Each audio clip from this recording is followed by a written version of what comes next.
Welcome back to the Black Side of, where we're still discussing Friday the 13th. This is Ursula from Black Girls Getting They Shift Together. How you doing today, Hello. Urs? I'm good. How you doing, Travis? I'm all right. Um, I hated the fact that we had to end part 8 on a somber note because it was a BS movie to begin with. But It was, but you know what? I probably could have stomached that in the movie theater, maybe. Because based on some of the other, what is it, 1 through 7, some of that I just couldn't take. no, It was just they a were lot. violent. They were getting Yes. yeah. And we also talked about how they was gonna give you an X rating if they didn't edit some of the stuff down because yeah, they got busy in some of these movies. So Yeah. So That here, what was you gonna say? Oh, go ahead. that number 8 seemed like a softball throw. Yeah, It it was just just a money grab to me. They probably knew that this movie jumped the movie shark or whatever, and they were just trying to squeeze a little bit out of it that they could. I can tell. Well, But here's where we get interesting. So here's some legal stuff, some interesting tidbits before we even begin. is this for 8 or 9? This is for 9. This one Oh, is okay. this one's called Jason Goes to Hell: The Final Friday. Notice that there's no Friday the 13th title in this. Well, you're right. So here's what happened.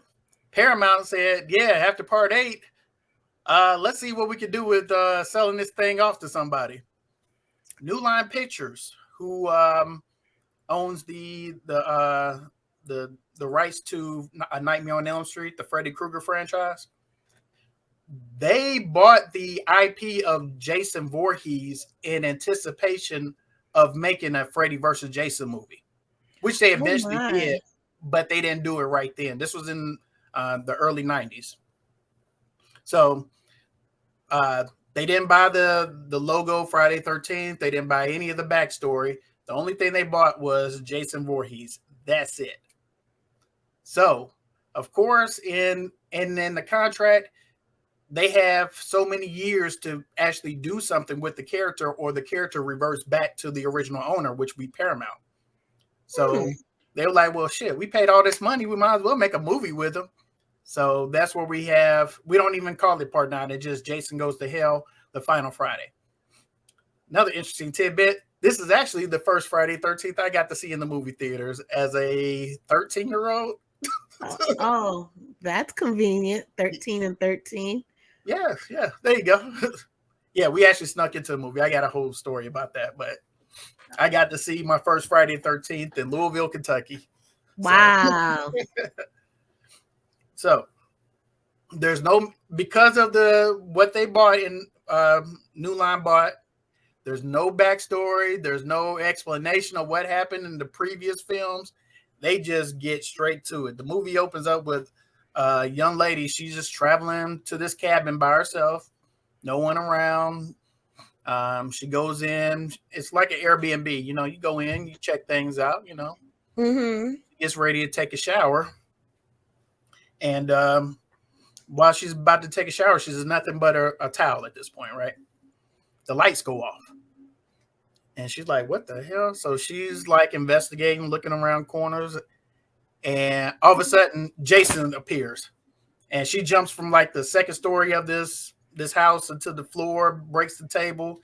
She's getting up. Mind you, the towel is staying tightly on her. I Like, was gonna ask you, did her towel come off? this probably whoever made that towel need to need to make a market that one more. You Yeah. damn right, because my Target towels, they would have my Bed Bath and Beyond towels would have been gone. Oh nah, this one's solid. This one stayed on her. She ran out into the woods. She's looking back, and she gets to this open clearing, and she's looking around like, oh, oh, where'd he go? Where'd he go?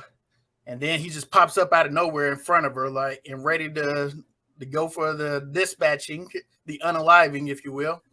And then all these lights just pop up, pop, pop, pop, pop. All these lights go around. It's a trap by the FBI. The FBI said, no more of this Jason BS. We coming to kill this dude. So they just open fire. Bah, bah, bah, bah, bah, bah. All these shots hit him. Doop, doop, doop, doop, doop, doop, doop, doop.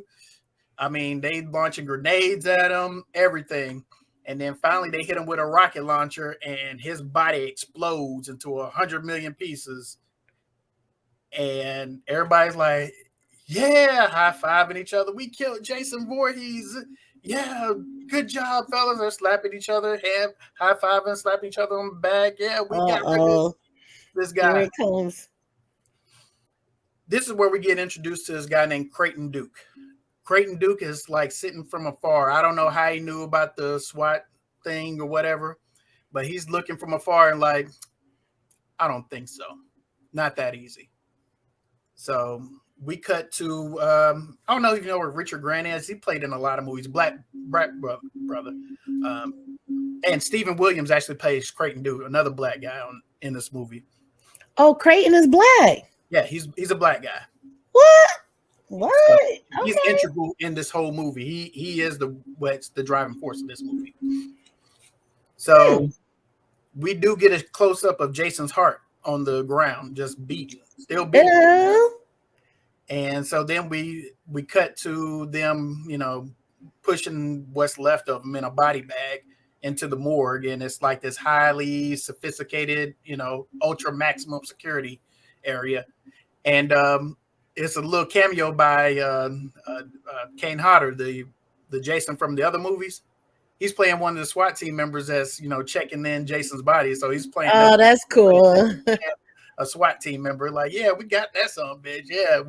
Yeah, we still pumped about that, Doc. You know, he's like, yeah, whatever. So another black guy played by Richard Grant, like I said, he's doing the autopsy as the credits are rolling for the beginning of the film. He's like, you know, looking at his head, you know, body parts, like, you know, weighing stuff, you know, whatever they do for an autopsy, right?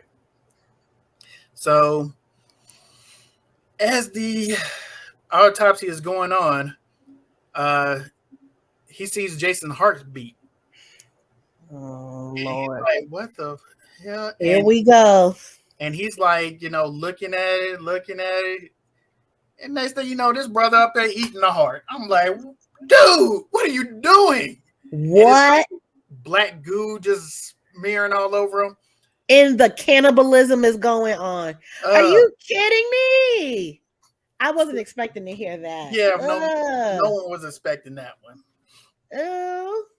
So when the morgue assistant comes in with some, you know, some snacks or whatever, he's not talking to him. He's just like, you know, grunting at him. Like, everything's good. And next thing you know, he unalives his assistant. And then he's leaving the morgue. And, you know, Kane Hodder and the other SWAT team member, he's like, yeah, we killed that son of a bitch Jason. He was a piece of shit and blah, blah, blah. So he turns around, and next thing you know, they cut to a news footage where they show Kane Hodder, the guy next to him, all slaughtered in the little intake area because he was talking shit about Jason. What?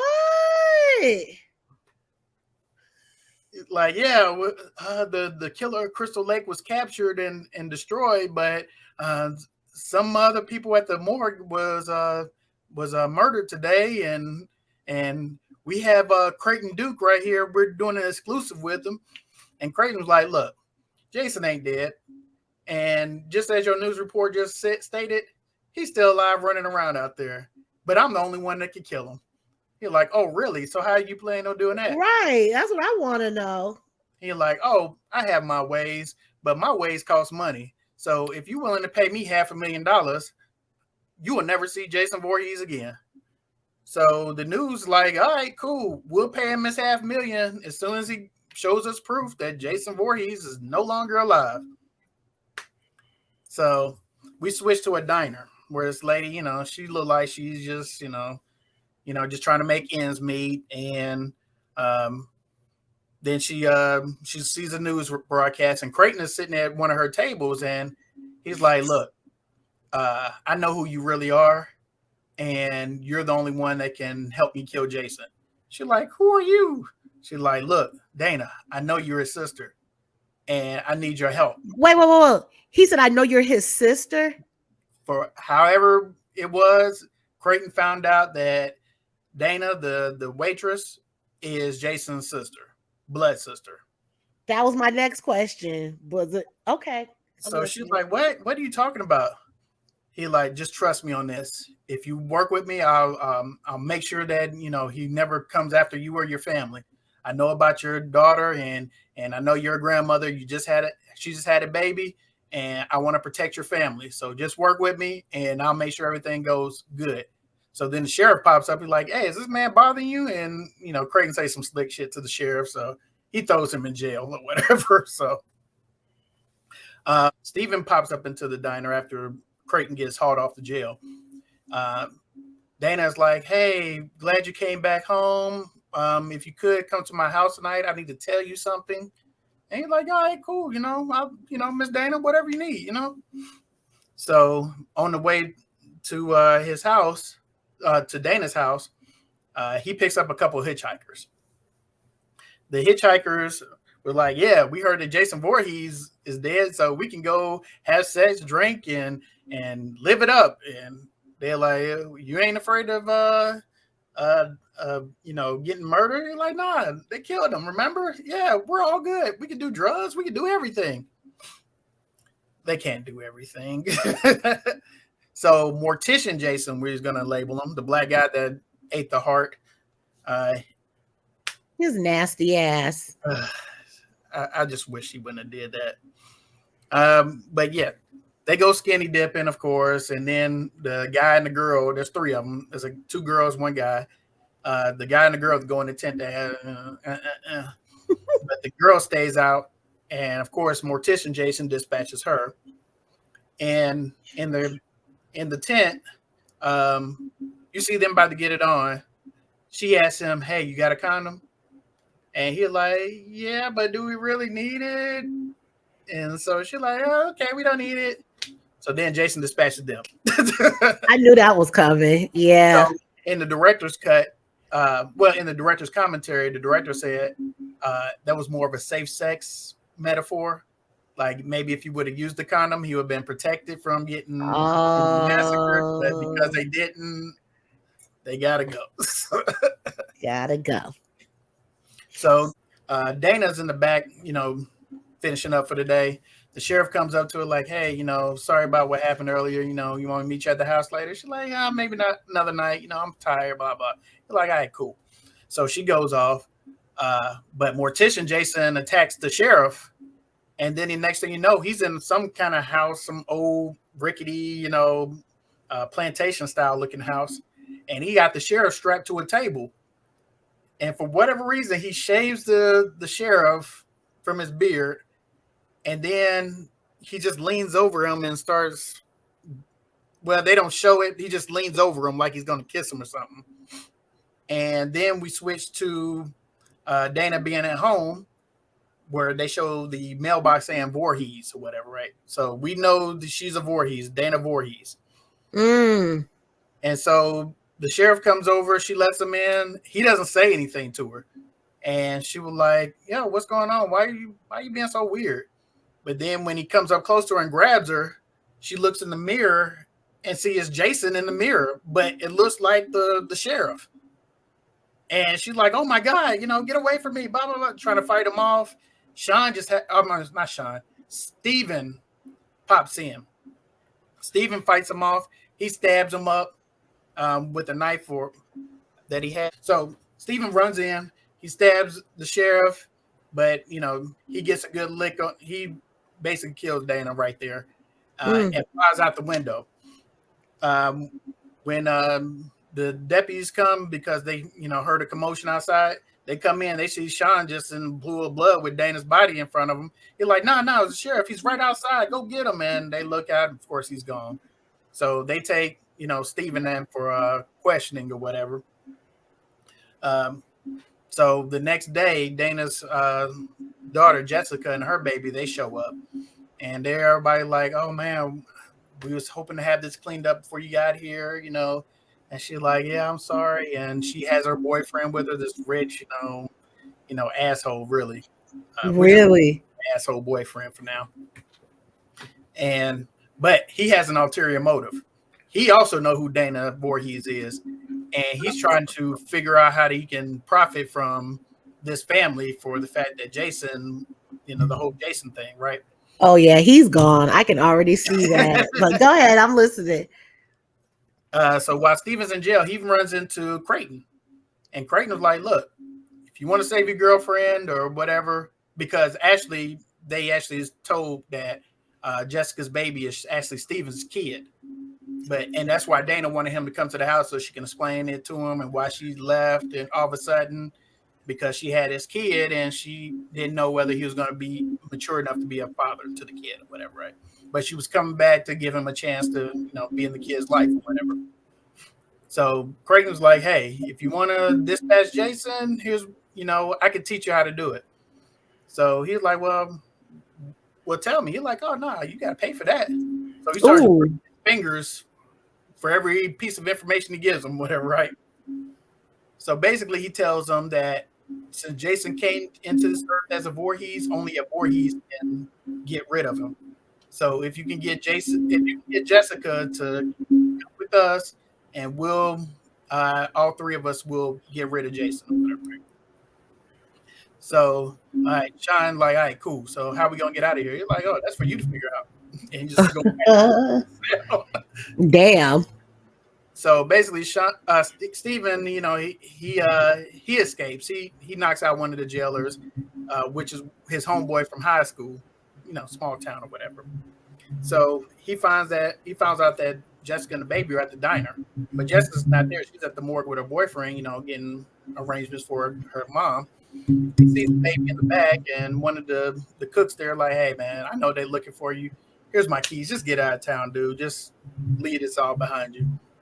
You're like, yeah, I appreciate that.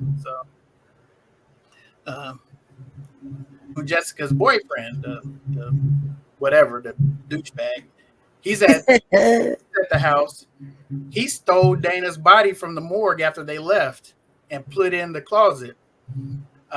Steven goes to the house and overhears him because he heard somebody coming. He's looking for clues to prove his innocence. He hides in the closet and then realizes Dana's right next to him in the closet. And he's on his phone talking to his buddy like, yeah, I'm going to get the exclusive. I'm going to sell her story. I'm going to make millions and get rid of this chick. I ain't messing with no chick with no kids. What do I look like? So here comes Deputy Jason. Deputy Jason, tackles him, holds him down. And then this big snake-looking thing comes out of the deputy's mouth and goes into the mouth of the boyfriend. What? Yeah. And as soon as that happens, the sheriff, his body just starts melting. Like whatever spirit that was in him, it just destroyed his body. He just instantly starts melting on the ground like the Wicked Witch of the West or whatever. Yeah, it was pretty bad. So then boyfriend Jason gets in the car and goes to the sheriff's office looking for Jessica and the baby. So Steven gets out. He goes chasing after him, but he gets stopped by his homeboy that he knocked out to get out of jail or whatever, right? He's like, hey, man, Jessica's in the station. She's going to testify against you. You're in trouble, pal. And so they get to fight, and he gets the best of them. They both, shake hands. They go to the police station. The boyfriend is waiting for him. So boyfriend just started dispatching the cops, and they're shooting them, and he's taking them out one by one. So then Jessica realizes, oh, this is real. Like, what are you doing? And at first, Steven did try to warn Jessica, hey, this is Jason. You need to help me. Mm-hmm. But then they finally realize that all this is real. Creighton Duke escapes, goes to the diner, kidnaps the baby, and leaves a note for him. Oh, geez. So Jessica like, oh, my God, the baby's at the diner. Let's go get the baby. So they escape the police station. They try to go get it, find a note. But then the boyfriend Jason comes there and dispatches the whole crew, the cook, the waitresses, everybody gets it. But Jessica and Steven, they escape there as well and go to where Creighton said he had the note at the Voorhees house. And he explains to Jessica, look, only you can kill Jason, and here's what you're going to do. So he tosses her a knife, or just a random run-of-the-mill pocket knife or whatever, right? The knife turns into a big ass dagger. He's like, see, you have the power to kill this guy. and this is what you're gonna do. So boyfriend Jason comes in. They actually subdue him. The snake comes out of the boyfriend and slithers under the floorboard. So they're trying to kill the snake or whatever with the dagger. Ugh. Uh, Was the snake making noises like that slithery yeah, noise? like a little squeal. Ugh. So then uh, Steven was like, "Oh shoot, I forgot. Uh, Jason's sister is in the closet. Is that good?" And Creighton's like, "Oh no, don't tell me that."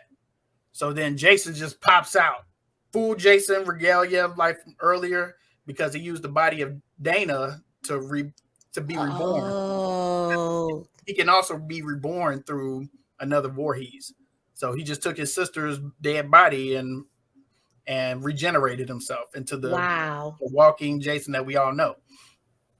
So the dagger, when he pops out, falls into a floorboard. So they're trying to dig it out, whatever. Not Rennie. Jessica is trying to dig it out, trying to grab it. Creighton handcuffs himself to Jason and to a pole in the house to give them time to get their shit together. So of course Jason breaks his back and just dispatches him and rips his arm off to get the off of. Did they show it? Yeah, they showed it. Yeah, Ew. Creighton got it the worst on this one. Was it a lot of blood? Nah, not really. No. Did it make a noise? It made a noise. You heard a That's so gross. That's so gross. So Jason throws Steven out the window. And Steven trying to give Jessica time to get the knife, and he's taking everything he got, Jason, and finally Jason's about to dispatch him, and then Jessica jumps on his back and plunges the dagger straight into Jason's chest.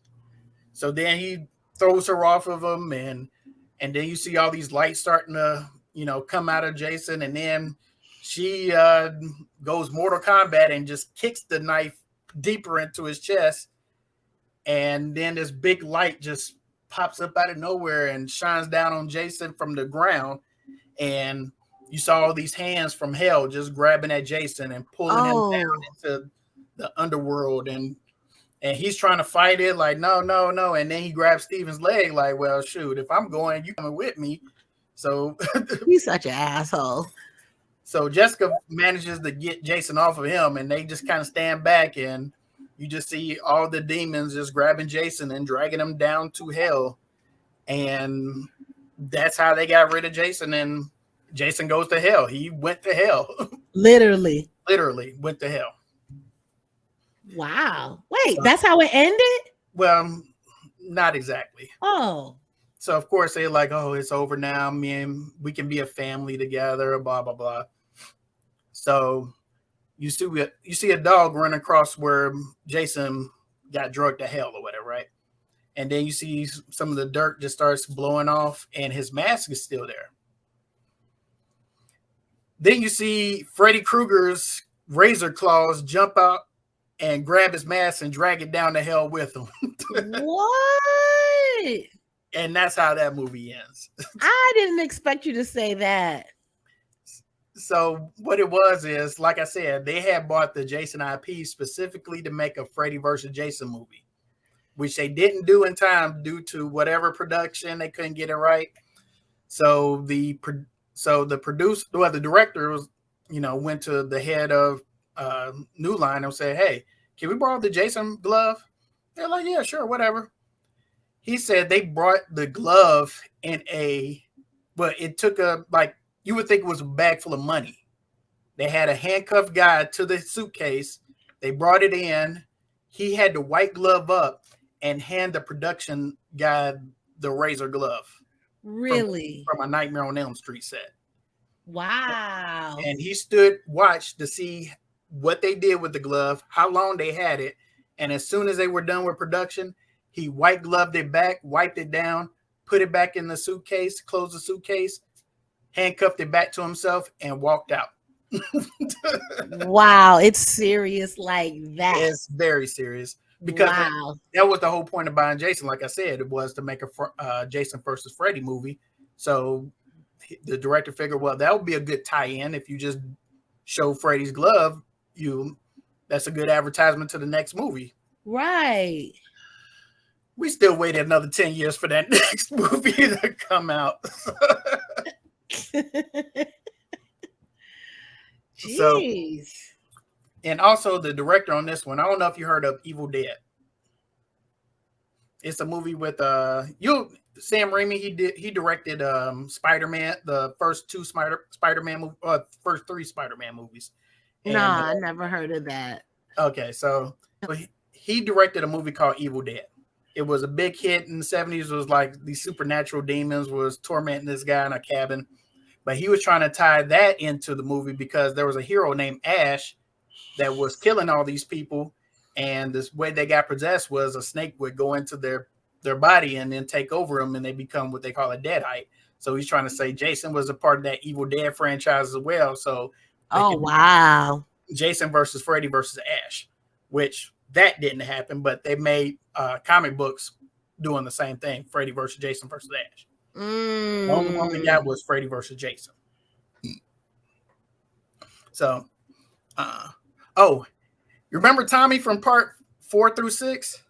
Yeah, the little boy. The little boy that in the hospital or something. The hospital, and the one that that anchored Jason to the lake in the city. Well, he was supposed to be in this movie, but because they didn't buy his rights either, that was Steven. Steven was supposed to be Tommy Jarvis. Jessica was supposed to be the girl from part 6 that he ran off with. And yeah, it didn't work because they didn't have the rights to the movie. So we could have had another Tommy Jarvis movie. But fun fact, if you ever want to watch the fan-made films, they did bring back the guy that played Tommy Jarvis in part 6 and a couple other ones that just released this past year. So really, I don't know if you're interested in looking at any of those. So no, you know I'm scary. I don't want anything that's gonna make my anxiety influx at all. Even if it's a little blip, I can't do it. Give me a cartoon. But the director on this one, he was trying to make a MonsterVerse, the start of MonsterVerse, basically, kind of like how the Avengers have the whole hero universe. Yeah, the MonsterVerse with Jason, Freddy, Ash, and even rumored Michael Myers from Halloween. So, but that didn't come to fruition. So that would have been interesting. I mean, I wouldn't have watched it, but that would have been interesting. Yeah, it'd been real cool. But of course, you got to pay for that. So, and they weren't trying to pay for that. So.